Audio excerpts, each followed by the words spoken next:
بسم الله الرحمن الرحيم. الحمد لله والصلاة والسلام على رسول الله وعلى آله وصحبه ومن والاه أما بعد.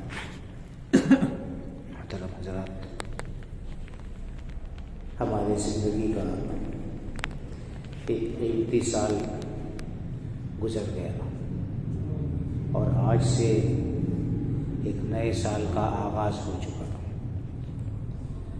بہت سے لوگ اس سال کی آمد پر، نئے سال کی آمد پر خوشیاں مناتے ہیں، جشن کا اہتمام کرتے ہیں، چراغاں کرتے ہیں اور رنگ و سرود کی مجلسیں گرم کرتے ہیں، خوشی مناتے ہیں. حالانکہ یہ کوئی ایسا موقع نہیں ہے جب خوشی منائی جائے اور جب اس قسم کی مجلسوں کا اہتمام کیا جائے، کیونکہ ایک سال کا چلا جانا اور نئے سال کا آ جانا یہ کیا ہے؟ یہ کوئی خوشی کا موقع اور تہوار نہیں. دراصل خوشی اس انسان کو ہونی چاہیے جس نے حساب کر کے اپنے کھاتے میں فائدہ محسوس کیا. یہ شب و روز کیا ہے؟ یہ انسان کی زندگی کا یہی اصل سرمایہ ہے، یہی اس کی اصل پونجی ہے. ان وقت کو انسان جس مصرف میں صرف کرے گا اور جو کمائی کرے گا اسی اعتبار سے اس کو خوشی یا غمی کا حق حاصل ہے. اللہ رب العالمین نے وقت کی اہمیت کو بیان کیا ہے قرآن کریم میں جگہ جگہ قسم کھا کر.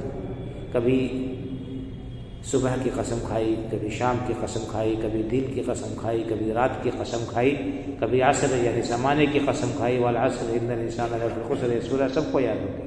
اس میں اللہ تعالیٰ نے زمانے کی قسم کھائی ہے یا عصر کی نماز کی قسم کھائی ہے. دونوں بہت اہم چیز ہے. اس کی قسم کیوں کھائی ہے؟ اس کی اہمیت کو بتانے کے لیے، کہ یہ بہت اہم چیز ہے. اس کو اگر کسی نے ضائع کر دیا، کسی نے اپنے وقت کو گنوا دیا لا یعنی کاموں میں اور اس نے کوئی کمائی نہیں کی تو بڑا گھاٹے میں. ہم سال بھر غفلت میں زندگی بسر کر دیں اور اپنے اوقات کو یوں ہی ضائع کر دیں، پھر نئے سال کی آمد پر خوشی منائیں. یہ کوئی عقل مندی کا تقاضا نہیں ہے، کسی بھی طرح سے عقل مندی کا یہ تقاضا نہیں ہے. عقل مند انسان یہ ہے کہ اپنے وقت کی وہ قدر کرے، ایک ایک لمحے کی قدر کرے اور اسی طرح سے وہ کیا کرے؟ اس کو اللہ کی عبادت میں یا اللہ رب العالمین کو راضی کرنے کے کاموں میں صرف کر دے. چاہے وہ یعنی اللہ رب العالمین کو راضی کرنا نماز کے ذریعے سے ہو، روزے کے ذریعے سے ہو، صدقہ و خیرات کے ذریعے سے ہو، علم کو پھیلا کر ہو، لوگوں کے درمیان بھلائیاں بانٹ کر ہو، لوگوں کے ساتھ حسن سلوک کر کے ہو. جس طرح سے بھی ہو انسان یعنی اللہ کو خوش کرنے والا کام کرے. اس جو وقت اس کا گزرتا ہے وہی اس کا اصلی وقت ہے اور اس پر انسان اگر جو ہے اس پر اللہ تعالیٰ کا شکر ادا کرے. بہرحال ایک سال کا ایک دن یہ بھی تقریباً مکمل ہونے کو ہے.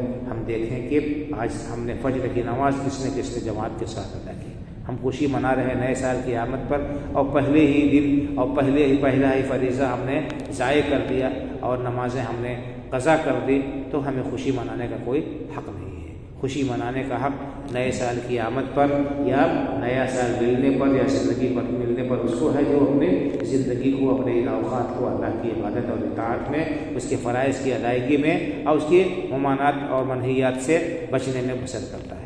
اللہ تعالیٰ ہمیں وقت کی قدر کرنے کی توفیق عطا فرمائے اور صحیح مصرف میں صرف کرنے کی توفیق سے نوازے. اللہ تعالیٰ فرائض کا اہتمام کرنے، نوافل کی پابندی کرنے اور اللہ کے اور بندوں کے حقوق ادا کرنے کی توفیق عطا فرمائے اور ہماری زندگی کو ہمارے لیے نفع بخش بنائے اور سارے سے دنیا اور آخرت کے لیے اپنے بناؤ میں حفاظت میں رکھے.